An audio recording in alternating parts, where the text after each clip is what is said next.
அன்பு மலரட்டும், இறையருள் பெருகட்டும். நம்ம ஹங்கர் டு ஃபிங்கர் சேனலில் இன்றைக்கி ஒரு லஞ்ச் ரெசிபி பார்க்க போகிறோம்.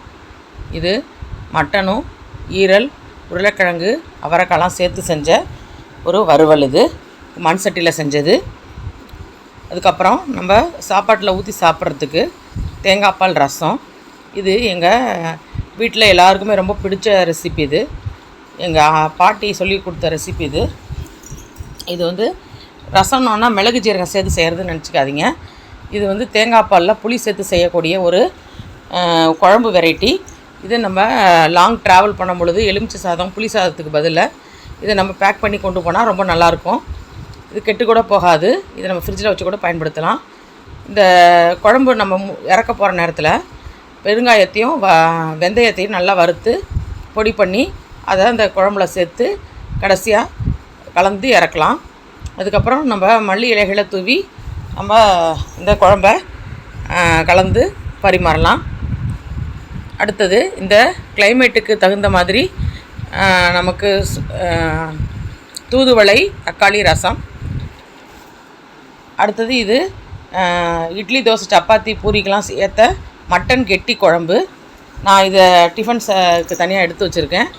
இது வந்து சப்பாத்தியோட இந்த கெட்டி குழம்பு பரிமாறி காமிக்கிறேன் நான். இது நம்ம டிஃபனுக்கும் வச்சுக்கலாம், சாப்பாட்லேயும் போட்டு சாப்பிட்டுக்கலாம். இது நம்ம வறுவல் செஞ்சோம்ல அதிலேருந்து எடுத்த கெட்டி குழம்பு. இந்த சப்பாத்தி ரொம்ப சாஃப்டாக இருக்கும். இது லேயர் சப்பாத்தி. இதில் வந்து நம்ம இந்த மட்டன் குழம்பு தொட்டு சாப்பிடும்பொழுது ரொம்ப டேஸ்ட்டாக இருக்கும். இன்றைக்கி டைம் ஆகிடுச்சு, அதனால் சோறு வந்து நான் மண் சட்டியில் வடிக்கலை, அதுக்கு பதிலாக குக்கர்லேயே வச்சுட்டேன். இப்போ மண் சட்டியில் செஞ்ச தேங்காய் பால் ரசம், மண் சட்டியில் செஞ்ச கறி வறுவல், அதுக்கப்புறம் சாப்பாடு ரசம். இதுதான் இன்றைக்கி எங்கள் வீட்டில் லஞ்சு. நீங்களும் இது மாதிரி ஒரு நாள் ட்ரை பண்ணி பாருங்கள். தண்ணி, உப்பு, அப்புறம் பால்கோவா, ஆப்பிள், வாழைப்பழம் வச்சுருக்கோம். இது நான் ஊர்லேருந்து கொண்டு வந்த வாழைப்பழம். இது அதுக்கப்புறம் கறியும் ஈரலும் சேர்த்த வறுவல், சூடான சோறு.